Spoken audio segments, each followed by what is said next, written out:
Assalamu alaikum wa rahmatullah. Alaikum salam. Thank you, Dr. Ahmed, so much for joining us today. Let me just start briefly and quickly by introducing myself. My name is Amna Jamal Shabana. I'm a Palestinian writer and translator.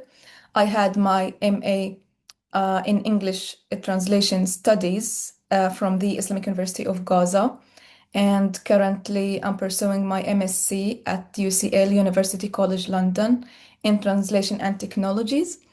I'm also a visual artist, and my dissertation at UCL focuses on art as an act of translation, given like under the umbrella of audiovisual translation, and the role of art as an archival tool for rebuilding home, especially for it deals with migrants who are displaced and UK based. So it discusses how art works as an archival tool for rebuilding home, which really resonates with our current project. Now going to our guest, Dr. Ahmed Junina, the head of English department at Al-Aqsa University. Thank you so much for joining us today, and thank you for your incredible contribution to this project, which is entitled Rebuilding or Reconstructing Home. So your work is really significant and important because it focuses on the institutional aspect of rebuilding home. Let's start by setting the scene of education in Gaza. As we know, the Israeli genocide, the ongoing genocide, and its really everlasting consequences has really affected education in Gaza. It was deliberately and systematically targeted. Universities, schools leveled, destroyed, even like either partially or completely. And according to the UN, like 22 of the university campuses were partially or completely damaged, leveled to the ground. Can you please tell us how this affected your journey as an academic, as an educator yourself at Al-Aqsa University? Hello, Amna. Thank you for having me. It's a great pleasure to be talking about this with you. And as you said, your focus does resonate with the theme of the project as a whole. We are Mhm. talking about rebuilding or reconstructing home. And home, as you said here, it has those ramifications of meanings. We were not only focusing on home as home, but in the broader sense. And as you said, my project focuses on the institutional aspect of reconstructing home of the whole project. So in my project, I focus on the university as home for academics and for students. I'll come to my project in more details in a bit, but just to link to what you talked about, Amna, you're referring to scholasticide. You're referring to that systematic destruction and obstruction of education, attacking the concept of education itself. I recall the latest statistics from the Palestinian Minister of Higher Education. As of 21st of April, we are talking about 246 academics that have been killed. And Yeah. this does not include their family members, because many of them were killed alongside their family members. So this is only the number of academics who were killed. We're talking about more than 21,000 students in Gaza and the West Bank that have been killed over the past almost 3 years now. So this is scholasticide. This is what academics and the United Nations have been talking about and describing as scholasticide. It has affected us. It has impacted us as academics and students in Gaza. It has impacted how we navigate our daily responsibilities as academics in terms of teaching, in terms of research. It has impacted the questions we ask. It has Mhm. impacted the directions we take for our research projects. It has impacted the focus of our research projects, and I should say the way we think, the way we navigate our work. So Mhm. it has impacted us personally. We've lost friends, we've lost colleagues, we've lost students. We've been impacted personally because we always say that every single home in Gaza has been impacted by what we've seen of the past almost 3 years. I Yes, sure. personally lost 43 members of my extended family. So I mean, we are all not in isolation, and Yes. and that distinction between being an academic and being a witness to what is happening, that split is difficult because we are part of the story, and I believe my colleagues are part of the story as well. Our students, my students, are part of the story. So we all make that collective story of what we describe as Palestinians, what we describe as sumud, that deep concept of steadfastness. And for reference, sumud goes deeper than resilience. Resilience is probably mainly about that psychological trait of adapting, of bouncing back and adapting to difficulty. But sumud is deeper, honestly. It goes deep to that feeling of refusing to disappear, refusing to be silenced, and holding up one another. That's the concept of sumud that we have in the Palestinian culture. So I was talking about the personal aspect of my work as an academic, but also professionally. We've been impacted professionally by scholasticide. I mean, the questions we ask, the themes that we discuss in class, the material that we choose have been impacted because at the end of the day, we are witnesses to what we are seeing. And our students are witnesses. And our role now is to ensure that we document what we've seen and what we are seeing on a daily basis and encourage our students to document their lived experiences. Because as I always say, Gaza is no longer a case study, but it is really a theory maker place. We help the world with lessons, with theories. And I believe it's time for academics, not only in Gaza or Palestine in general, but outside Gaza, to take part in this documentation and contribute to documenting the lived experiences of academics and students in Palestine. Yes, definitely. So, Dr. Ahmed, you've been discussing and like highlighting the fact that you were a witness and not only like a viewer. So, being witness to this like ongoing genocide and especially, let's say, the famine and how it really affects your focus span and like not giving you the bare minimum of an adequate environment for an academic and a researcher. So, under these circumstances that we have been discussing, how how did you manage, or let's say, what really inspired and led you to conduct such a research under these difficult circumstances? That's a good and painful question at the same time, Amna, to be honest, because it Yeah.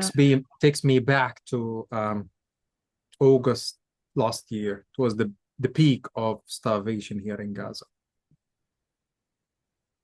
And every single person in Gaza was impacted by this starvation. And because I felt I was part of that whole puzzle, part of that collective story of agony, of struggle, I documented that story, not because it was my own personal story I wanted to write about it, but because it was the collective story of struggle, of hardship. I wrote about it. So I wrote about that period and in a piece for The Guardian. And I was honestly reflecting on what I was seeing there on a daily basis in Gaza. I was reflecting on my work as an academic while being starved, while being hungry, while being physically exhausted, losing concentration, and when my ideas were slipping away. So I decided to document it and write it and share the story with the world because I felt that I needed to bear witness to what was happening. I'll be sharing the link to that piece with you afterwards, Amna. But I started with that piece with saying I must admit that I write this piece while starving, too hungry to think clearly, too weak to sit upright for long. And I remember writing those words when I was in an internet cafe, and I decided that I am exhausted physically, but it's time to share it, to write about it. Look, I mean, experiencing starvation is something that no one ever should experience. No one ever should experience starvation, not even a single human being. Mm-hmm.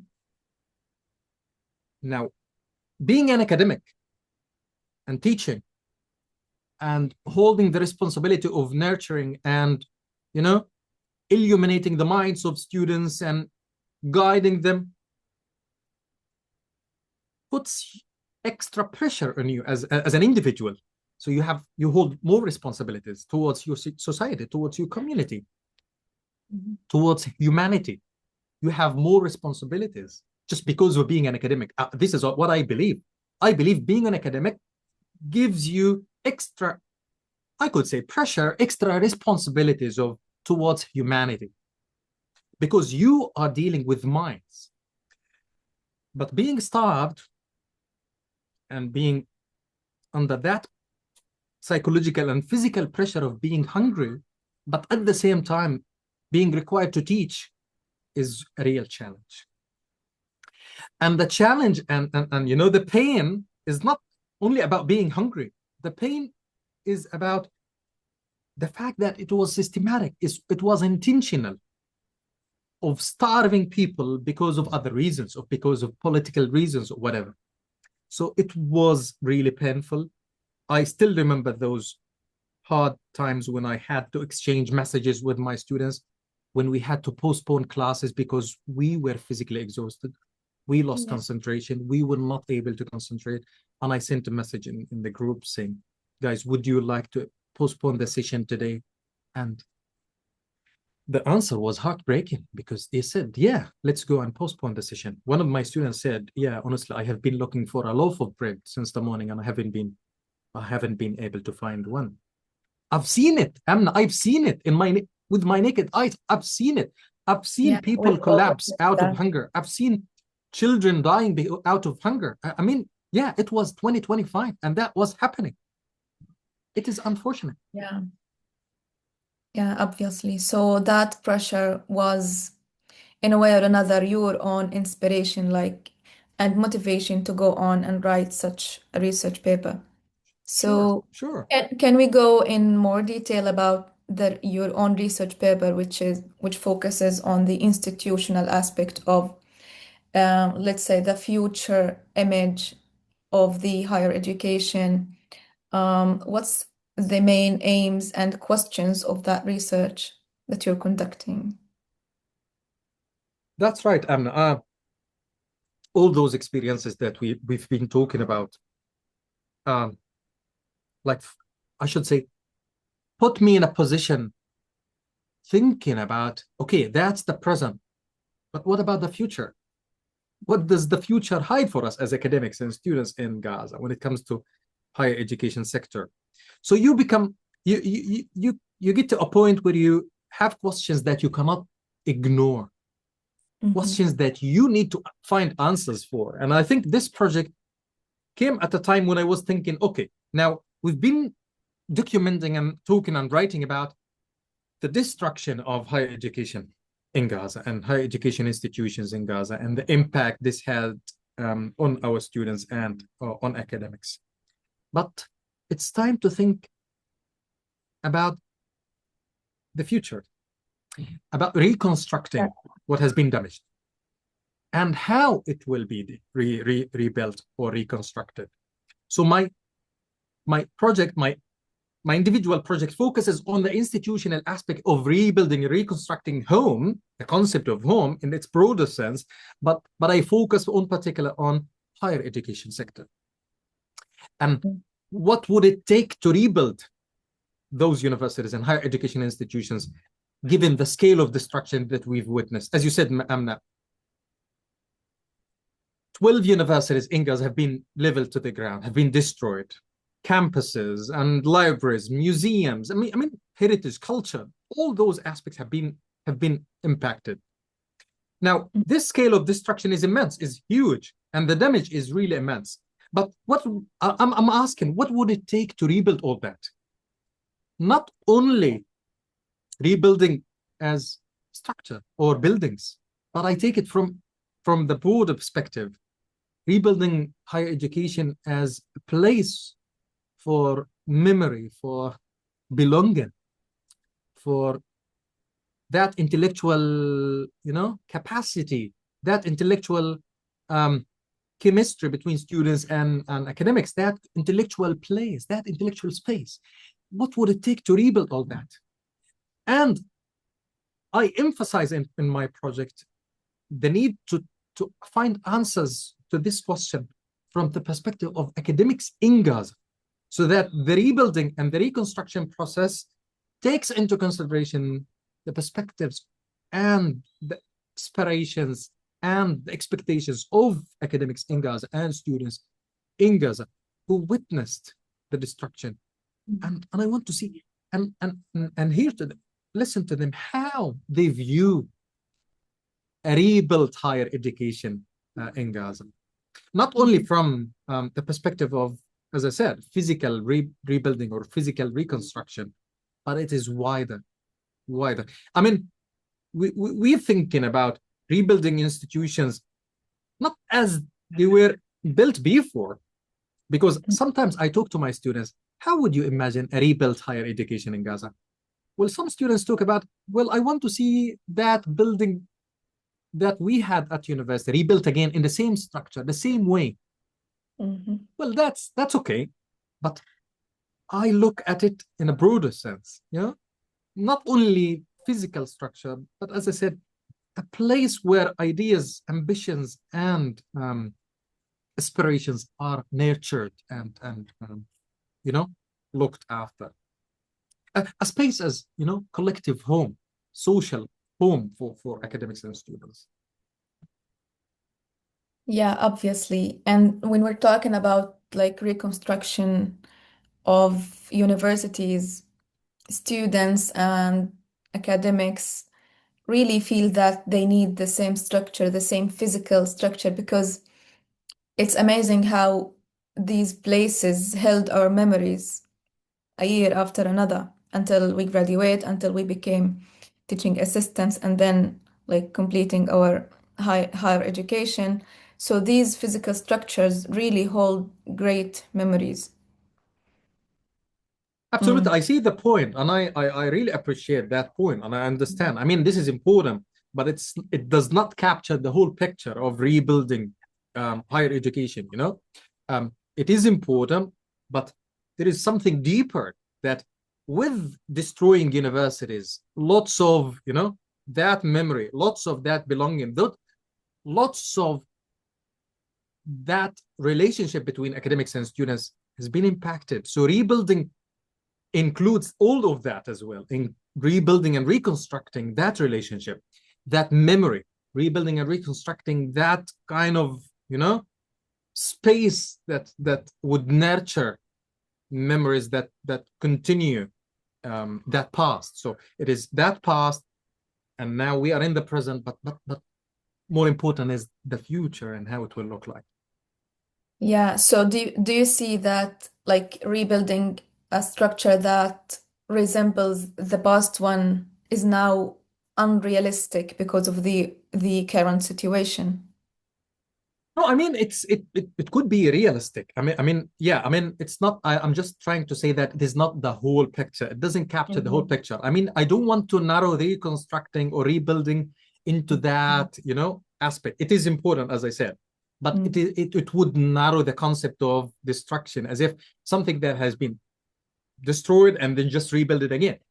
My project focuses on reparative reconstruction, and reparative reconstruction means looking at reconstruction from a broader perspective, that it provides practical and ethical kind of roadmap or way of rebuilding buildings, campuses, are also all those aspects of belonging, memory, and relationship, and the orientation, the intellectual orientation of academics and students. Because ultimately, I mean, and this is one of the points that I'm trying to argue for in my project, that politically speaking, there is a danger that what is coming is also dangerous. What is coming for Gaza, and when it comes to higher education, is dangerous. There has been too much talk about new system of education, whether at schools or universities, that would replace what is existing in Gaza. And this is dangerous. That's why I'm saying we need to look at it from a broader perspective, not only rebuilding the campuses, but also ensuring that what we rebuild and what we have in the future reflects the immense damage that we have, and it also restores the universities as places of intellectual richness, that belonging, and the memories that we held. So it's all of that, not only the buildings. Yeah, that's really important. Now, can we dive deeper in the concept of, for example, in your title, it seems that you have specified a timeline for the future image of higher education. Yeah. Can you illustrate more about how this future image will be portrayed in this research and how it became applicable? How do you see it is realistic and applicable given all the circumstances that we've been discussing, the political, the the real circumstances of the ongoing consequences of destruction, displacement, stuff like this? Sure. Amna, this is a good question, because what I am trying to present is a roadmap. It's a Mm-hmm. roadmap of, like, let's say 10 years, 2026 to 2036. And this roadmap would move in phases, Mm-hmm. because, as I was saying, my argument is that we don't want to narrow our thinking just to the importance of rebuilding structures. This is important, but it could be one phase only. Yeah. So when I say phases, I mean we can think of very short-term reconstruction of higher education, Mm-hmm. mid maybe the second phase, we're talking about 5 years from now, and then long-term vision 10 years from now. So the roadmap would move in phases of, let's say, 2 or 3 years. There are immediate needs that need to be handled immediately when it comes to reconstruction or building, and this could be the campuses. But there are maybe immediate need when it comes to taking care of the psychology of the students. Students have been traumatized. We academics have been traumatized. This is important. I mean, before building campuses, this is important. In the first stage, probably we need to look after this aspect, the psychological aspect, the psychosocial support that needs to be offered to academics and students. So many academics have been impacted financially, and they've lost income because their institutions have been impacted financially as well. This is important. I mean, it's time for the donors, for the policymakers, for the stakeholders, for international allies and universities everywhere to look at this as a project that is worth investing in, because you are investing in the human being. We need to look after the students. We need to look after the academics and assist their immediate needs and take care of them. Whatever these immediate needs are, I'm still in conversation with the participants in my project, but I can say that the immediate needs are honestly financial when it comes to the personal circumstances of the academics who have been displaced, who have been living in tents and shelters, and also the psychological aspect of like treating traumatized students, offering counseling, psychosocial support. This is important. I mean, these are immediate needs. Now, in the midterm, when it comes to probably moving a few years, probably universities can look at recovery, a recovery phase of recovering when it comes to infrastructure, digital infrastructure, kind of initiating some form of, returning to face-to-face teaching. There have been some attempts by some educational institutions in Gaza to return to face-to-face teaching. But again, this is, as I said, it's surrounded by so many challenges when it comes to transportation, to technicalities, to the logistics. These are also immediate needs. Now, long term, that's what I'm talking about. In the long run, offering that ethically and practically grounded roadmap, hopefully, or framework for rebuilding higher education from a professional perspective, from a financial perspective, financially sound perspective, financially fair perspective, politically fair and just, reconstruction of higher education, curricula. All these aspects are important and come in the long run, I suppose. And I suppose these would come in the recommendations of my project. Mm-hmm. It's really important when the personal needs of the students are addressed and when the data comes from them, from like interviewing them and listening to their needs. So, does the vision of this research only builds on these responses from the students, or does is there a bigger picture than that? Yeah. I mean, the narratives of the academics and the students Mm-hmm.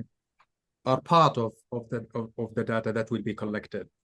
So I'll be informing my project by more than one source. So I'll be consulting United Nations, UNESCO reports, because they've been documenting this, and a very recent report. It's the rapid assessment damage report, I suppose, by the World Bank. It documents all of those statistics that we need to refer to and include. So I suppose those sources are important in addition to the narratives of the students. So no, the interviews are not the only source of information or data, but I would supplement those with, as I said, reports by international bodies like United Nations, UNESCO, the World Bank, and also other comparative studies by other similar kind of contexts that witnessed scholasticide, hopefully compare and contrast what can work and what can't work in our Palestinian context. But what is key, Amna, here, and I want to reiterate this, what is key in my project is that I want to emphasize that what comes out of it is based mainly on the views, the perspectives of the academics and students who've witnessed and who've experienced the damage, and how and what they expect higher education to look like in the future. This is important because, I mean, we've been always advocating for opposing any enforced agenda that comes from outside when it comes to rebuilding higher education. And that's why I think it's time to give those kind of players, if I can say, the students, the academics, the chance to have their voice heard in such a study. And this is important because I think this is part of what I say when part of what I mean by reparative reconstruction. That is just definitely, because like they are the ones who have been affected. sure, yeah, unfortunately. Yeah. So my last question would be about like how do you think this roadmap would be applied and like applicable in the future? Look, I do hope that it is once it is there out in the world that it would be adopted by stakeholders, by donors, by policymakers. I would love to see the roadmap planned or applied in reality on the ground. I'll do my best to present it, to disseminate the findings, the recommendations of the roadmap, to network with stakeholders, to write about it, to share findings in different formats, in a journal article, in a policy brief, and conferences and workshops. I mean, I'll try to disseminate the findings in different forms, in a podcast, in an interview. I'll keep reiterating the importance of listening to those voices and taking them into consideration in any attempts of reconstruction or rebuilding higher education. And I really appreciate the chance. I mean, I think this opportunity of being part of this project has enabled me to formulate those ideas and put them on paper, and hopefully disseminate the findings and recommendations and share them with those who care about education. Because, I mean, at the end of the day, Amna, those findings and recommendations are not only about Gaza or Gazan academics or Gazan students. The findings and recommendations and whatever importance they carry relate to higher education everywhere, to academic freedom everywhere, to intellectual freedom everywhere. So anyone who cares about those concepts, about those important topics, should consider those findings and recommendations important and essential, not only for Gaza or for the Palestinian higher education sector, but for all those who are concerned about the importance of academic freedom and higher education. And I think this is important for policymakers who always seek recommendations and plans or frameworks that do not only offer theory but also practice. You see what I mean? I mean, yeah, the phases would provide concrete actions that could be taken to address the scale of destruction that we've witnessed, not only theory but also practice. And this is also important. Yeah, that's really significant when the project is gonna be applied in the future. So that research paper could work as a first step in the real reconstruction. I agree. And I do hope that it would be a foundation for other research projects that could focus on reparative reconstruction and probably the practical steps of putting this into practice on the ground, and hopefully we'll witness the outcome of it in the short term. I mean, I hope that we could see the impact in shorter than 10 years, but I'm just trying to be realistic. Then 5 years might be really short, but probably 10 years could be more realistic than 5 years. But I do hope that we would see the impact of rebuilding and reconstruction in shorter than 10 years. I do. Yeah, hopefully. But like we keep in consideration the real conditions that we Sure. see on ground. Do you have a final word to conclude with, or anything, a message to say to students, to academics here in Gaza or in the UK? I want to thank you very much, Amna, and thank the whole project team. I want to thank Rachel, Reem, and everyone involved in this project, and my fellow partners or researchers or investigators, Dr. Nihad, Dr. Abed Rabbo. I would like to thank them. I would like to thank UCL as well. But one final message to academics everywhere in the world. If you believe in the importance of education, keep talking about it. Keep writing about it. Keep reflecting about it. And Gaza is an example of the story of higher education. We are part of the story. I mean, higher education and education is not only about material or academic content. It's about a message that we are trying to convey. And we play a role in conveying this message as academics. So please, if you believe in higher education as a message, write about it, share lived experiences of those who struggle to keep higher education sustained. Academics in Gaza and students in Gaza have struggled so much to sustain higher education in the midst of unimaginable circumstances. This needs to be highlighted. Talk about it, write about it, document it, share it widely. Never stop talking about Gaza. Never stop talking about education in Gaza, because this is a role and there you need to play. Thank you very much. Yeah, exactly. Thank you so much for this incredible work, and Thank you. like this contribution really means a lot. We hope to see that work really applied on ground. We hope to see like our home and our institutions that we've been living most of our lives as students, as educators, as academics. We hope to see them rebuilt, and I hope so. we hope to see our children and our students always enjoying the right to education and like to live, to produce, to write always, and to share their experiences of success, not only the narratives of how this destruction impacted them. So hopefully this really significant project would see light soon, as soon as possible. Thank you so much for your time. Thank you, Amna. Thank you for joining us in this I discussion. appreciate your time. Thank you so much. Thank you. My pleasure.